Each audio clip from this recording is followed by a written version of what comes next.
Bonjour, dans cette vidéo formation pour relancer sa résilience, voici une nouvelle ressource, la formation.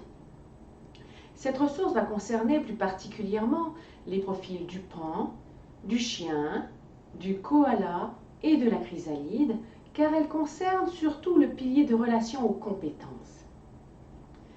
On se rend compte à travers les recherches que les personnes qui souffrent de leurs difficultés manquent d'objectivité quant aux formations dont elles bénéficieraient en fait. Elles souffrent tellement qu'elles ne sont pas en mesure de faire la part des choses entre ce qu'elles ont vraiment besoin d'acquérir de ce qui ne leur revient pas. Par contre, les personnes résilientes ont appris à aller au-delà de la difficulté qu'elles ont traversée et à comprendre, décrire suffisamment la situation pour savoir quelles ressources elles avaient vraiment besoin d'aller chercher, quelle était la part qui leur revenait vraiment et qu'est-ce qu'il fallait faire justement pour plus que ça arrive d'une certaine manière. Attention, ce n'est pas le fait de se former ou de ne pas se former qui pose problème. D'ailleurs, se former, c'est toujours une bonne chose. Aller chercher des formations diverses n'a rien de problématique. Ce qui est problématique, par contre, c'est d'aller chercher une formation qui n'est pas vraiment en accord avec ses besoins ou qui va masquer d'une certaine manière les réels besoins et la réalité. Parce qu'il arrive que des personnes soient en formation constamment, mais qu'elles n'arrivent jamais vraiment à mettre en application ce qu'elles acquièrent. Elles sont toujours à l'école en train d'apprendre un tas de trucs, mais ça ne touche pas directement leurs besoins immédiats en fait. Et ça amène justement, en ce qui concerne les personnes qui ont vécu des difficultés sur leur pilier de relation à leurs compétences, ça amène pour certaines d'entre elles un refus de se remettre en question. La souffrance intérieure est telle qu'il est impossible pour elles de voir objectivement quelle part leur revient, qui leur permettrait justement d'aller chercher la ressource adéquate par rapport à ça. Elles sont tellement décomposées du fait qu'elles n'ont pas été compétentes qu'elles ont même du mal à voir que peut-être qu'elles-mêmes, elles ont une part de responsabilité. Parce que vous savez, dans toute situation, même si on n'est pas responsable de ce qui arrive, bien souvent on est quand même responsable de ce qu'on en fait et de la manière dont on réagit. Bien sûr, on réagit en fonction des événements du moment, du stress qu'on vit à ce moment-là, de ce qu'on a, de ce qu'on n'a pas, c'est bien évident. Et il faut être assez compatissant avec soi-même, c'est bien entendu. Mais ça n'empêche pas de se remettre en question. Mais certaines personnes souffrent trop pour pouvoir le faire et donc sont devenues incapables d'acquérir de nouvelles ressources parce qu'elles ne peuvent pas remettre en question leur propre position par rapport à certains événements. À l'inverse, il y a d'autres personnes qui vont tout endosser pour elles-mêmes. Tout est tout le temps de leur faute. Elles sont toujours responsables de tout, elles sont incompétentes pour tout. C'est dramatique. Elles sont tellement convaincues que le moindre moment qu'on leur dit quelque chose, c'est clair, c'est de leur faute. Alors elles vont passer leur temps éventuellement à aller se chercher des formations pour combler dans le meilleur des cas, mais elles n'y arrivent jamais parce qu'en réalité, elles endossent des choses qui ne les appartiennent pas. Elles endossent des responsabilités qui ne sont pas les leurs. Et c'est d'autant plus facile avec ces personnes-là, en milieu de travail, de leur faire endosser des choses à partir de personnes malveillantes, parce qu'il y en a, parce que, effectivement, elles y croient. Et en milieu de travail, il y a des personnes qui vont se venger sur d'autres personnes en les démolissant sur leurs compétences. Alors évidemment, lorsqu'on endosse tout pour soi-même, on se retrouve à être très fatigué, à devoir tout le temps essayer de compenser, remplacer, combler, aller chercher d'autres formations, parce qu'on ne se sent jamais suffisamment compétent et toujours responsable de tout. C'est très fatigant à la longue. Bon, attention, bien sûr, je vais vous proposer des exercices, mais comme dans toutes les vidéos formations, je vous mets en garde, les exercices qu'ils vous ont proposés sont un complément à une digestion des difficultés que vous avez déjà vécues. C'est-à-dire qu'en fait, vous allez acquérir des outils pour bien traverser les événements futurs qui vont arriver. Parce que ne pensez pas qu'il ne va plus rien arriver et que vous avez eu votre dose pour la vie. Bien sûr que non. La vie n'est pas un long fleuve tranquille et vous allez vivre d'autres événements blessants qui vont d'autant plus vous blesser si justement vous avez déjà une souffrance intérieure. Donc les outils vont vous aider dans le futur, mais ne remplaceront pas un travail sur soi lorsqu'on a été très blessé et qu'on traîne avec soi une souffrance importante qui nous empêche même de bien intégrer les nouveaux outils. Alors, certaines personnes font des efforts. Moi, je vois dans mon bureau des personnes qui travaillent très très fort pour compenser, vont se former, elles développent des stratégies fantastiques. mais elle traîne avec elle une souffrance telle qu'en réalité, elle ne bénéficie pas de tous les beaux atouts qu'elle met en place. Par conséquent, le travail en bureau de consultation est intéressant parce que c'est un lieu sécuritaire où on peut revisiter les situations dans un milieu où on le fait à son rythme, avec une personne qui va vraiment être là pour vous. Donc, je vous invite à consulter si tel est votre cas parce que vraiment ça aide et ça permet vraiment de profiter de tout le reste par la suite. Ceci étant dit, comment faire pour savoir justement faire la part des choses de la formation que vous avez besoin d'aller chercher? Prenez d'abord une situation où vous vous êtes senti en échec. Une situation qui vous a marqué, mais pas trop parce que s'il y a trop de souffrance, vous n'y arriverez pas. Prenez une situation où vous vous êtes senti en échec, que vous allez pouvoir travailler. Qu'est-ce qui a fait que vous n'avez pas réussi à vous en sortir? Qu'est-ce que vous n'avez pas réussi à faire en réalité? Parce que des fois, on se sent en échec, mais lorsqu'il s'agit d'élaborer sur la chose, c'est plus très clair en fait. Lorsque vous allez vous mettre justement à réfléchir et à élaborer, vous allez pouvoir distinguer la pensée magique que vous avez par rapport à ça et la réalité des faits. Et c'est ce vers quoi vous amène cet exercice de vraiment décortiquer la situation pour voir en fait la part des choses. Donc, qu'est-ce que vous n'avez pas réussi à faire? Et justement, troisième point, est-ce que c'était la première fois que vous n'arriviez pas à faire ce que vous n'arrivez pas à faire? Ou bien est-ce que ça s'est répété dans d'autres occasions? Essayez de voir dans la chronologie des choses, dans la chronologie des événements, si ça vous est arrivé plusieurs fois d'être mis en échec sur cette situation-là, que vous n'avez pas réussi à faire telle chose exactement. Bon. Ensuite, décrivez en détail ce qui vous est reproché au juste, par vous ou par d'autres. Parce que vous allez voir que si c'est justifié, vous allez pouvoir donner des détails. Si on vous reproche des choses à votre travail, combien de fois on arrive dans mon bureau puis on me dit on me reproche de faire des erreurs. Ah oui, quelles erreurs au juste? Et là on est incapable de donner des explications parce qu'en réalité ce sont des propos galvaudés, lancés en l'air pour blesser les gens, mais les personnes ne sont pas du tout en mesure de donner des détails, d'autant plus que si la personne en donnait des détails, probablement qu'elle se tirerait dans le pied parce que là on aurait des arguments pour dire bah oui mais regarde, ça tu me l'as validé par exemple, ça tu me l'as pas donné, etc., etc. Donc décrivez en détail ce qui vous est reproché et voyez si c'est vous ou les autres qui vous reprochent justement ce que vous n'avez pas réussi à faire. Parce que des fois on s'en demande beaucoup sur les épaules, on se demande de faire certaines choses et en plus de faire certaines choses qui ne nous sont pas demandées, puis là on s'en veut, puis on se sent coupable, puis on se sent responsable, puis on se sent incompétent alors qu'en fait ça n'a pas rapport avec ce qui nous est demandé ou avec ce qu'on aurait dû faire. Est-ce que vous auriez pu faire autrement à ce moment-là, justement? C'est-à-dire que, est-ce que vous aviez tous les éléments en main pour justement pas être en échec?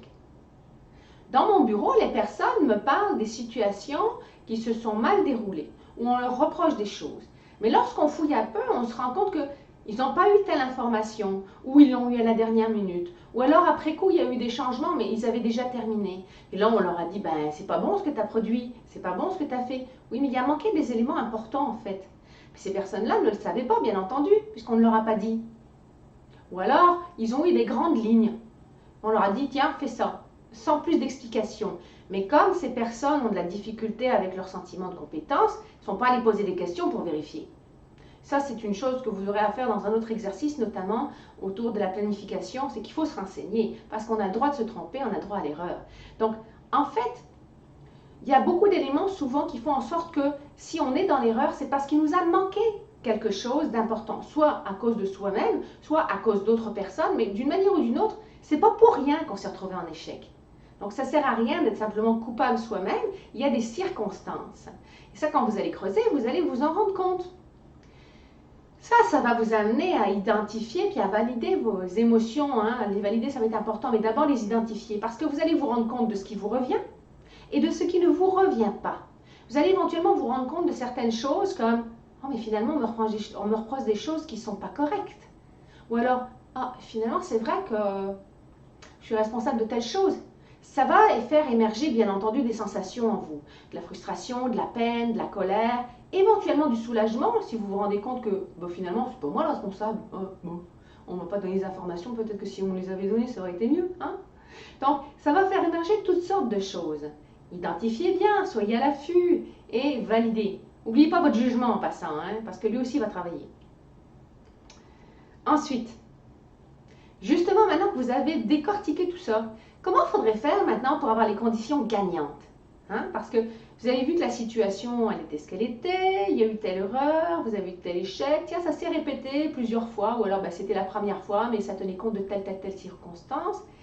Qu'est-ce que vous pourriez faire pour que ce genre de choses ne se reproduisent pas, justement, pour avoir les conditions gagnantes, pour qu'on ne vous reproche pas des choses qui sont quand même là faciles à contourner? Une fois que vous aurez validé tout ça, vous allez le savoir. Et pour avoir ces conditions gagnantes, justement, ça prend quelles compétences? Si, par exemple, vous avez besoin de plus d'informations, c'est possible. Ça prend quelles compétences pour avoir plus d'informations? Est-ce que ça peut prendre la compétence d'avoir à chercher plus sur Internet? Est-ce que ça prend la compétence d'avoir à demander à d'autres personnes? Si vous êtes affecté sur le pilier des relations à l'autre, c'est plus difficile. Hein? Donc, quel genre de compétences ça demande pour pouvoir répondre à cela et avoir les conditions gagnantes? Déterminez ça objectivement, parce que ça va vous amener au dernier point, valider la bonne compétence dont vous avez réellement besoin, pour ensuite de ça aller chercher la formation ou la spécialisation qui va vous permettre de mettre en place ces conditions gagnantes. Et puis aussi, de laisser la latitude pour les erreurs. On a tous droit à l'erreur. Hein? Ça, c'est aussi une chose que les personnes qui souffrent sur leur pilier de compétences ont du mal à intégrer. On a le droit de se tromper. Mais elles ont tellement eu le sentiment de se tromper souvent et de se faire justement accuser souvent par rapport à ça qu'elles ne veulent plus revivre ça. Et on le comprend. Mais en réalité, on a le droit à l'erreur, bien entendu. Mais en faisant cet exercice que je vous propose, vous allez pouvoir vraiment décortiquer c'est quoi vos erreurs, puis c'est quoi celles des autres. Hein? On va voir. Hein? Puis des fois, c'est peut-être moins pire que vous pensez en ce qui vous concerne. Parce que n'oubliez pas une chose très importante, c'est que vous, comme n'importe qui d'autre, vous avez des compétences. Certaines d'entre elles ne sont plus utilisées parce qu'elles ont été remises en doute. Mais posez-vous la question aussi en passant, est-ce que cette compétence que vous voulez chercher, vous ne l'avez pas déjà utilisée dans le passé? Qui l'a remise en doute? Comment ça se fait que vous ne pouvez plus l'exploiter? Si vous l'avez déjà utilisée, elle est encore là. C'est juste qu'elle est sous-exploitée. Alors, validez vraiment que la compétence, vous avez vraiment besoin d'aller la chercher, cette formation. Parce que si ça se trouve, vous avez simplement été mis en échec sur quelque chose que vous saviez faire, que vous n'avez pas pu faire très justement à ce moment-là et que vous n'osez plus faire. Soyez réaliste, ça c'est très important. Une fois que vous avez validé tout ça, n'oubliez pas de vous remercier. C'est très important. Remerciez-vous d'avoir identifié clairement ce qui vous appartient de ce qui ne vous appartient pas et d'aller chercher objectivement, réalistement les formations dont vous avez réellement besoin. Remerciez-vous car vous avez mis en vous, instauré en vous un mécanisme de réflexion, de remise en question qui vous permet vraiment de vous détacher de cette culpabilisation qu'on se donne constamment concernant le pilier de compétences et de vous permettre, fois après fois, d'aller chercher les bons outils. Vous allez voir que ça va rouler de plus en plus facilement ensuite et vous allez reprendre confiance en ce que vous êtes capable de faire parce que vous êtes capable de faire plein de choses. Voilà, maintenant, si l'inconfort est trop fort, si quand vous faites cet exercice-là, là, ça brasse trop, vous n'êtes pas capable de vous remettre en question et pas capable d'évaluer vraiment clairement la situation, ça ne va pas. Stop, on réfléchit un instant. Est-ce que c'est supportable d'abord? Parce que ça peut être très inconfortable, mais ça ne veut pas dire que ce ne soit pas supportable. Et dans la vie, il y a bien des choses qui ne sont pas supportables, puis il y a bien des choses qui sont difficiles à gérer, mais on s'en sort. Hein? Donc, c'est pas toujours plaisant, mais est-ce qu'on peut le supporter? Est-ce que vous êtes en mesure de valider cette émotion et de laisser clarifier tout doucement les choses une fois que votre émotion sera bien digérée pour que les choses se clarifient d'elles-mêmes? Des fois, ça prend un petit peu de temps. Mais certaines personnes veulent tout régler pour hier. Non. Il faut se donner le temps de digérer l'événement, de bien se détacher de la situation pour observer objectivement ce qui se passe et aller voir vraiment, OK, où je me situe là-dedans. Et des fois, c'est pas facile lorsqu'on se rend compte que, ouais, finalement, Peut-être que je suis un peu plus responsable que je pensais de la situation, puis peut-être que si je faisais autrement, ça se passerait autrement. Mais vous vous rendez compte de l'acquis que c'est? C'est très dur hein, pour l'ego, mais en même temps, ça veut dire que vous pouvez changer les choses. Voyez le verre à moitié plein plutôt qu'à moitié vide. C'est vraiment pas facile, c'est vrai, c'est pas confortable. Prenez le temps de digérer. Mais si vous pouvez le faire, pas confortable, mais correct, feu vert, on continue. Si par contre, cela devient submergent, insupportable, vous devenez confus, vous n'arrivez plus à fonctionner, vous n'arrivez plus à déterminer vraiment votre besoin, vous n'arrivez plus à vous positionner par rapport aux événements, en fait, ça vous met de plus en plus mal à l'aise, stop. Consultez. Vous avez besoin d'être accompagné pour voir où est-ce que vous vous situez. Vous avez été très abîmé sur le pilier de compétences, vous êtes probablement convaincu que vous n'êtes plus bon à rien et vous êtes convaincu que vous ne en sortirez jamais. Ok, c'est correct, mais soyez accompagné à ce moment-là pour revisiter correctement, bien accompagner les situations que vous avez déjà vécues et qui vous ont fait très mal. Reconnaissez cela, juste cela, et allez chercher l'aide qu'il faut. Vous savez, des fois, je rencontre des personnes, les premières séances, on valide, on valide, on valide. On valide pour redonner confiance à la personne. C'est important, en fait, c'est essentiel. Et c'est probablement ce qui vous manque. Vous n'avez peut-être pas suffisamment de support autour de vous. Consultez, ça sert à ça. Je vous invite également à découvrir les autres vidéos formations dans l'espace membre du site résiliester.com. Vous allez y trouver toutes les ressources essentielles pour une résilience efficace et source de bien-être. Elles sont toutes issues de nombreuses années de recherche et compilées ensemble pour vous. Alors profitez-en et adaptez aux besoins les exercices à votre réalité. Ça se peut que des fois vous ayez à changer 1 ou 2 points. Pourquoi pas? Vous avez la compétence pour ça de toute manière. Donc, adoptez certaines stratégies, celles d'abord qui vous manquent le plus pour votre pilier le plus atteint et poursuivez en dessous de ça avec les autres piliers qui sont encore assez en forme pour vous assurer que dans l'avenir, vous viviez bien les choses. Je vous dis à bientôt dans une prochaine vidéo formation ou même dans une capsule d'information.